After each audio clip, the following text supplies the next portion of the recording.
Bonjour, bienvenue sur Bethel Online. Nous sommes ravis de vous retrouver pour une toute nouvelle émission. Et avec moi pour m'accompagner donc sur ce plateau, le frère François, l'ancien. Bonjour François. Oui, bonjour à tous, bonjour Widi, bonjour. Ça va bien? Ah ben oui, ça va bien. Super. Oui. Également notre frère Janos. Bonjour Janos. Bonjour Widi, bonjour à tous, bonjour ancien François et ainsi qu'à nos téléspectateurs. Merci d'être là en tout cas. Donc c'est avec plaisir que nous nous retrouvons donc pour cette nouvelle émission et nous allons remettre tout de suite ce moment dans les mains du Seigneur. Et je vais demander à mon frère François de prier pour ce moment. Père de grâce, Père Tout-Puissant, toi qui es au ciel, Seigneur Tout-Puissant, toi qui règnes, Seigneur, sur ta création. Seigneur, nous voici ici, Seigneur, tes enfants. Nous nous tournons vers toi aujourd'hui pour te rendre grâce. Te dire merci, Seigneur, pour ton amour, merci pour ta grâce. Merci, Seigneur Tout-Puissant, de ce que tu accomplis, Seigneur, dans cette création. Merci, à travers tout ce qui se passe autour de nous permettre, Seigneur, de nous réunir en ton nom ici, aujourd'hui, afin de donner gloire à ton nom. Merci, Seigneur, pour les sujets que tu as mis sur nos cœurs et qui nous permettent, Seigneur, de garder la relation, de pouvoir continuer, Seigneur, à proclamer ta parole, à proclamer ta vérité, à proclamer ta sainteté, ainsi que toutes les valeurs, Seigneur, que tes paroles véhiculent. Merci pour les sujets, Seigneur, l'amour, la communication, Seigneur, que tu as mis dans nos cœurs, Seigneur, afin que nous puissions partager avec les frères et les sœurs.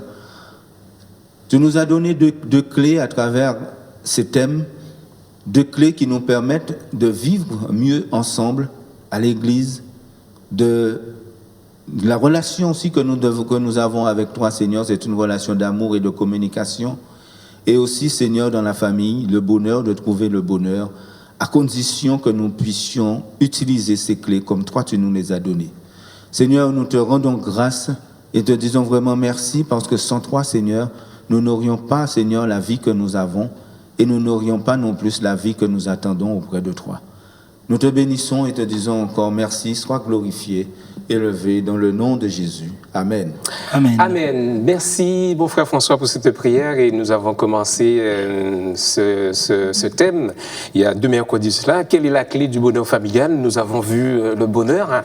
Et là, cet après-midi, nous avons également d'autres réponses. Nous allons voir qu'est-ce que ça donne en matière de communication et en matière d'amour. Nous allons débattre avec vous, messieurs. Je sais que vous avez préparé quelque chose d'assez bon, assez succulent. Donc, nous allons voir ça ensemble avec vous dans un instant. Nous avons suffisamment de temps. Si nous avons suffisamment de temps, j'espère que le Seigneur nous laissera le temps et pour pouvoir en discuter avec vous et avec ceux qui nous regardent. Merci en tout cas d'être là. Donc, tout de suite, nous allons entrer dans le vif du sujet avec notre frère Janos. Donc, le temps pour moi de la bonne feuille, mon frère Janos. La communication. Oui. Alors, la communication en famille, il faut avoir la communication, il faut communiquer. Exactement, merci. Au fait, je vais partir de la définition même de la communication qui vient d'un mot latin qui dit communicare, qui signifie littéralement mettre en commun. Et donc, mettre en commun, partager, mettre ensemble. Et de cela qui est venue la définition qui est l'action de transmettre une information ou une connaissance à quelqu'un. Très bien. Et donc, il y en a de plusieurs types. Il y a la communication interpersonnelle, la communication en groupe, donc dans la famille, qui est parmi le sujet dont le sujet dont on est en train de débattre, donc la clé du bonheur familial, et on voulait parler de la communication. Mais aussi, au travers de la Bible, donc nous le voyons, et la communication a une importance énorme et capitale. Très important. Et nous le voyons dans le livre de Genèse, où je pourrais lire par la grâce de Dieu, le Genèse chapitre 11, de verset 6. C'est une histoire de Tour de Babel, et ces gens se sont réunis pour construire. Mais j'aime le verset 6 parce que la Bible dit « Et l'Éternel dit, voici, ils forment un seul peuple et ont tous une même langue, car c'est là qu'ils se sont entrepris. Maintenant, rien ne peut les empêcher de faire tout ce qu'ils auraient projeté. » Et donc, ces gens, rien que par la communication, parce qu'ils avaient même langue, ils ont dû faire de projets, et la Bible nous dit que personne ne pouvait s'y opposer parce que ces gens avaient une même communication. Ils communiquaient fréquemment. Et vous le verrez, pour que le Seigneur puisse arrêter ses projets, tout ce qu'il a fait, c'est juste arrêter une communication, quoi. Cela montre combien la communication dans le groupe, et donc, étant donné que la famille, c'est aussi ce groupe social, c'est important de communiquer. Très bien. Il est essentiel d'avoir une communication positive en famille afin de renforcer les relations. Ça, c'est très important. Exactement. C'est capital. Oui, c'est très capital, franchement. Et dans les cas pareils, ou dans les cas d'espèces, nous avons lu dans Genèse, écoute, bien. Dieu avait juste embrouillé leur communication. Ils ne se comprenaient plus, ils ne parlaient plus le même langage. Et l'ancien François va être d'accord avec moi, ce travail est arrêté. Ce groupe a été disloqué. Et donc, l'absence de communication dans notre famille peut nous amener à ne pas vivre le bonheur parce que la famille sera disloquée, parce qu'on ne se comprend plus, on n'arrive pas à communiquer. Et ça a été l'exemple de ce peuple. Très bien. François voudrait rajouter? Non, mais tout a été dit. Ce que Janos vient de dire, c'est exactement ça. Tout a été dit. Nous sommes sur la même longueur d'onde. Très bien. Et tu voulais rajouter quelque chose, Janos, ou tu as fini dans...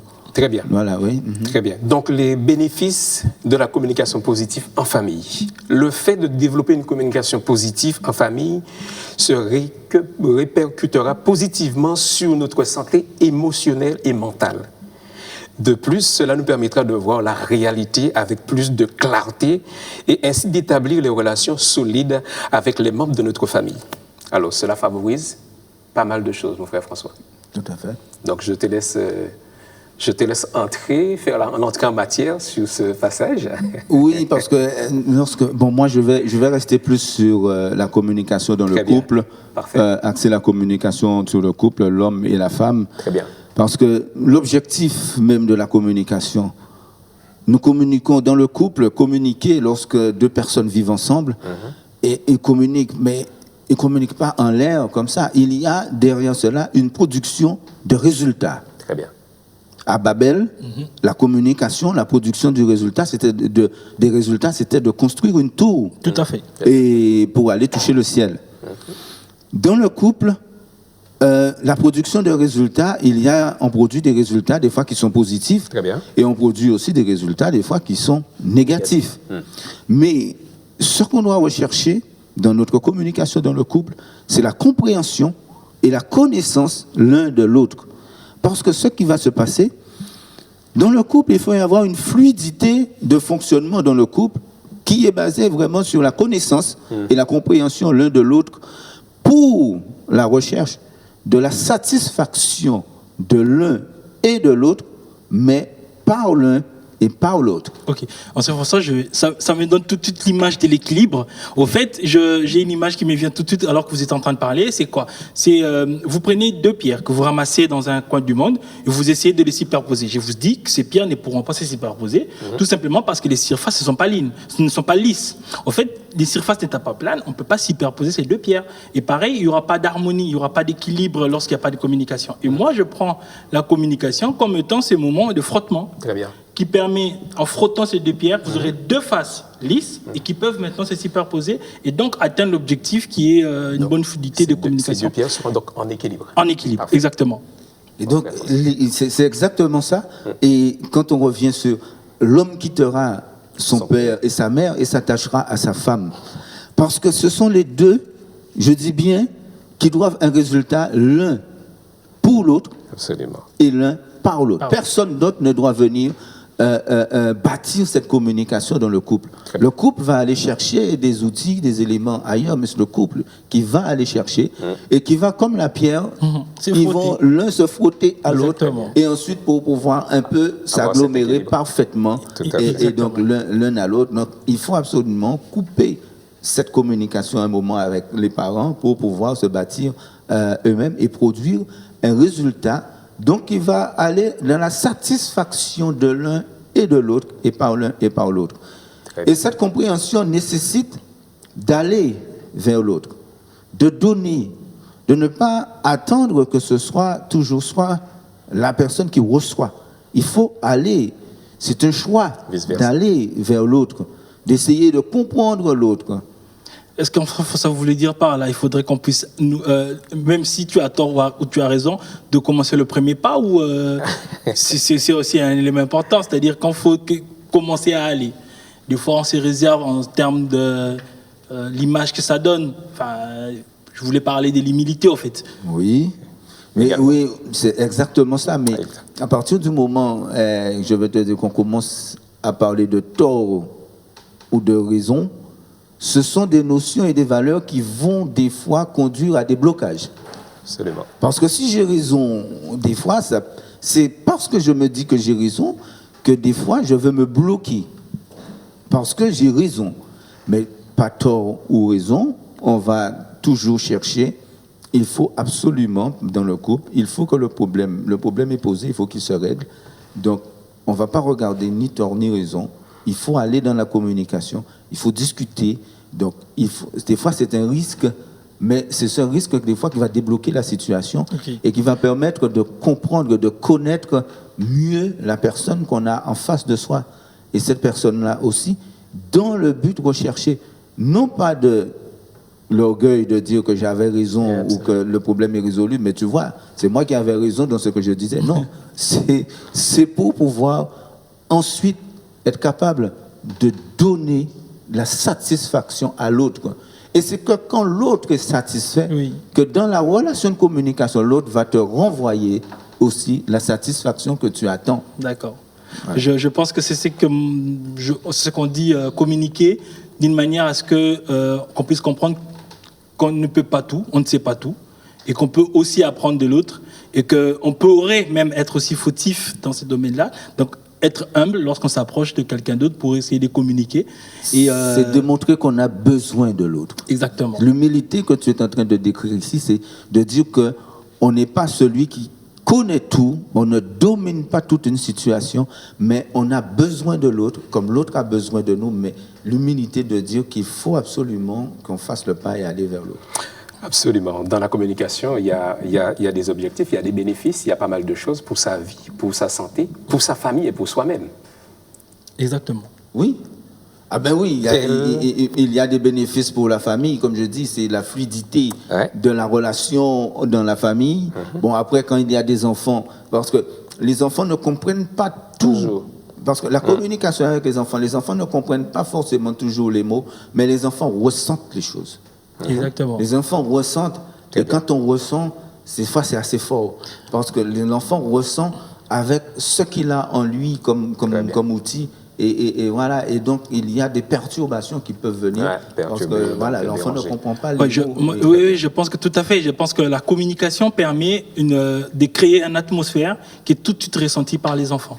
Entre les parents, lorsque la communication est fluide, lorsque la communication est bonne, quelles que soient les conditions, c'est-à-dire ça permet vraiment de créer l'ambiance et même si les enfants ne perçoivent pas ou ne comprennent pas la profondeur et la largeur de mots utilisés ou des sujets employés, enfin développés, mais au moins cette atmosphère, cette ambiance est tout de suite perçue comme étant un bon signe, c'est qui, à la longue, est un élément d'éducation, c'est-à-dire vous verrez des enfants et aussi dans leur foyer, le lendemain, ils vont privilégier la communication, ils vont mettre en place la communication, quelle que soit l'occasion, c'est-à-dire dans n'importe quelle occasion, ils vont privilégier la communication et voire même lorsqu'il y a un souci, voire même lorsqu'il y a un problème, ils vont être ceux qui vont toujours privilégier la communication. Il y a tout de suite, j'aime bien les images, qui me vient, vous savez, en pleine guerre, il y a toujours ce qu'on appelle le corridor humanitaire qui est toujours créé. On ne peut pas faire la guerre et tout bloquer. Il y a toujours un moment où on crée des corridors pour permettre aux gens qui sont là de manger, de recevoir le vivre et tout. Et pareil, en plein problème, moi je pense que la communication fait partie de ces corridors qui permet en échange de trouver des solutions et de revenir tant soit peu à des bons climats. Très bien. Il y a la communication à la forme passive également, où généralement l'un des membres n'exprime pas ses préoccupations. C'est ce qu'on disait tout à l'heure, parle avec un ton très bas, accepte sans comprendre ce qui lui est demandé. Cette forme passive suppose une relation inégale qui désavantage un membre de la famille par rapport à l'autre. Oui, alors, dans la forme passive. C'est vrai ce que tu dis, parce que la communication doit être toujours claire. Absolument. À la forme passive, on peut interpréter et on peut penser ce qu'on veut. Tandis que quand la communication, elle est claire, elle est juste, et donc, à ce moment-là, il y a des retours, il y a des questions qui peuvent se poser parce que tu exprimes quelque chose et qui est compréhensible et qui est entendu et qui peut être compréhensible. Mais quand elle est uniquement passive, la personne en face, des fois, ne comprend pas. Exactement. Et peut interpréter uniquement avec ses propres outils et faire fausse route. Et après, la communication, elle est vraiment biaisée. Et là, elle devient de plus en plus compliquée. Oui. En fait, c'est ce que j'étais en train de... Moi, je l'ai épinglé comme le contenu de la communication qui doit, au fait, être vraiment teinté de la vérité. Ouais, tout à fait. Et que la communication doit être vraie. C'est que tu ressens comme conviction ce qui est vrai, ce qui est réel, ce qui est véridique. Ça permet d'avoir une très bonne communication et d'éviter ces genres de situations où l'autre se sent frustré en quelque sorte. Et puis après, il y a la manière de les faire avec douceur, avec tempérance, tout à fait. avec acceptation de l'autre pour permettre, parce que l'objectif, n'oubliez pas, c'est qu'a dit l'ancien, c'est d'avoir un bonheur dans la famille, avoir le bénéfice de cette communication. Absolument. Il y a la communication à la forme positive également. À la forme positive, c'est le type de communication le plus recommandé car il implique le respect, le dialogue et la négociation.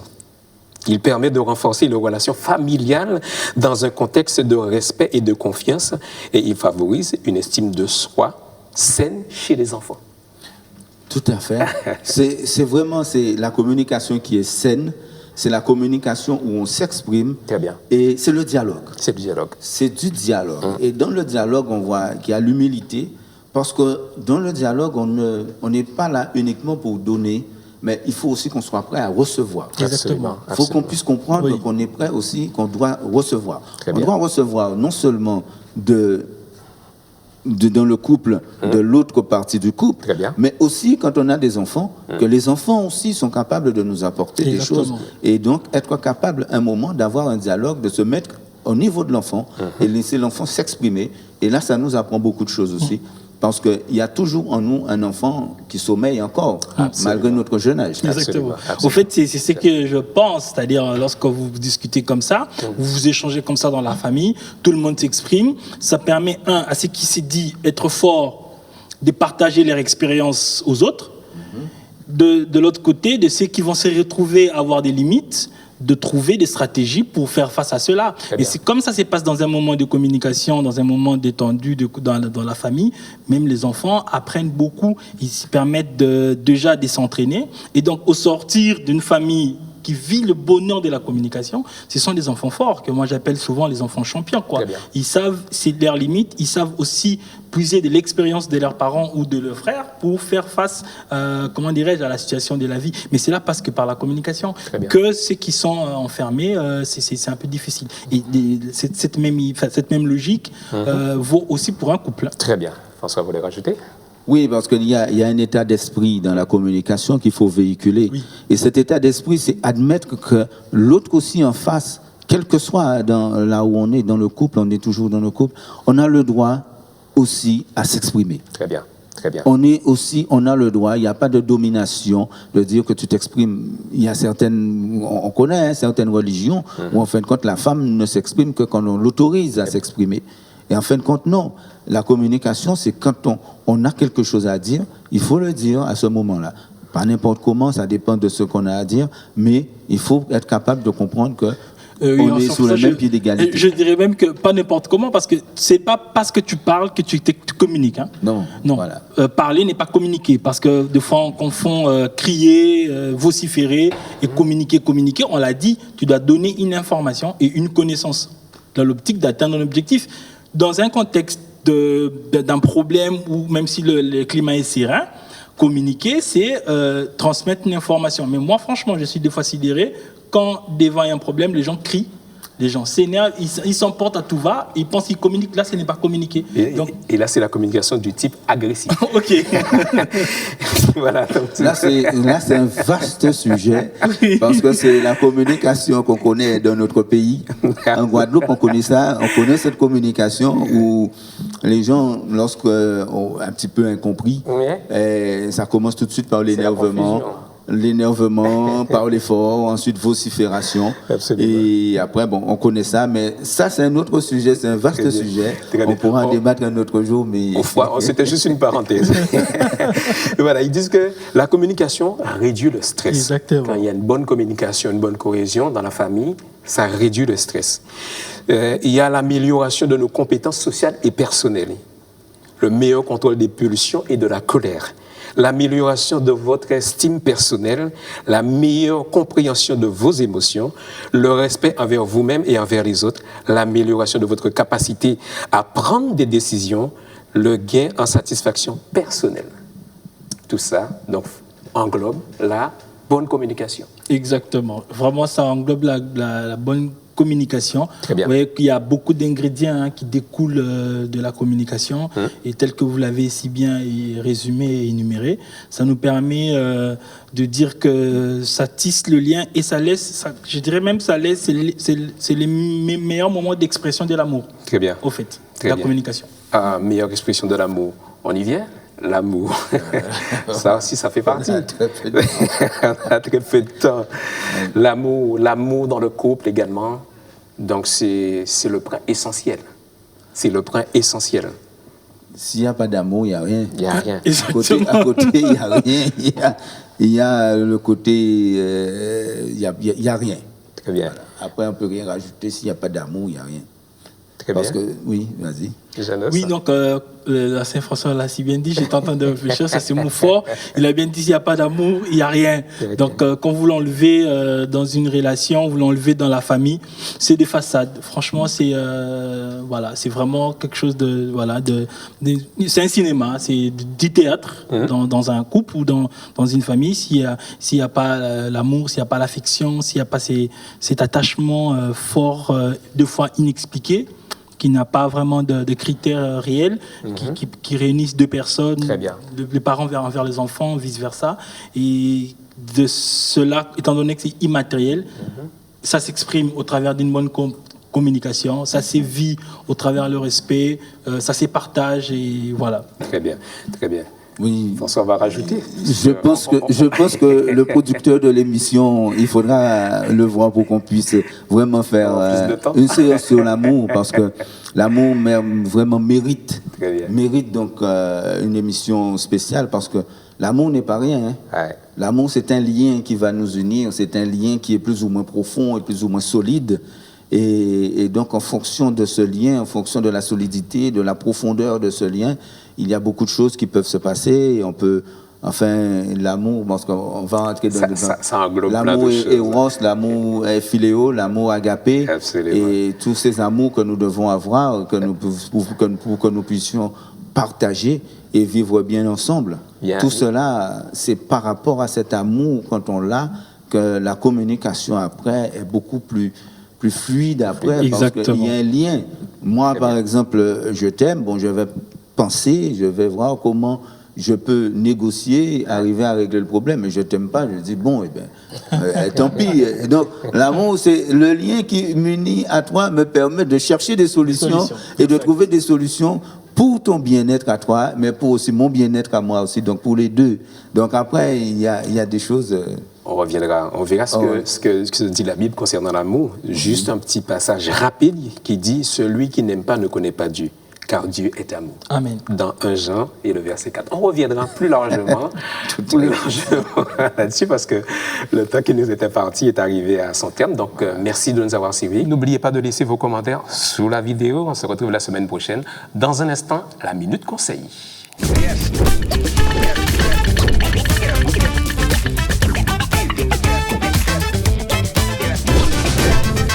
Bonjour, 12 véritables conseils pour la santé.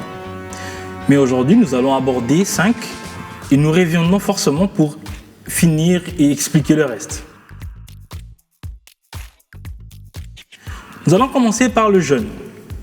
Le jeûne permet à ce que le corps puisse se reposer, permet à ce que le corps puisse se débarrasser des électrolytes, permet des électrolytes qui sont parfois nocifs pour le corps, qu'on appelle les radicaux libres, et permet aussi à reposer certains organes tels que le foie. Et donc, il est recommandé déjà d'une manière routinière dans la journée, donc entre 2 repas, 5 heures de jeûne. Mais aussi, il est recommandé de faire des jeûnes hydriques, 2 fois l'an, en raison de 3 à 4 jours par an par série de jeûnes.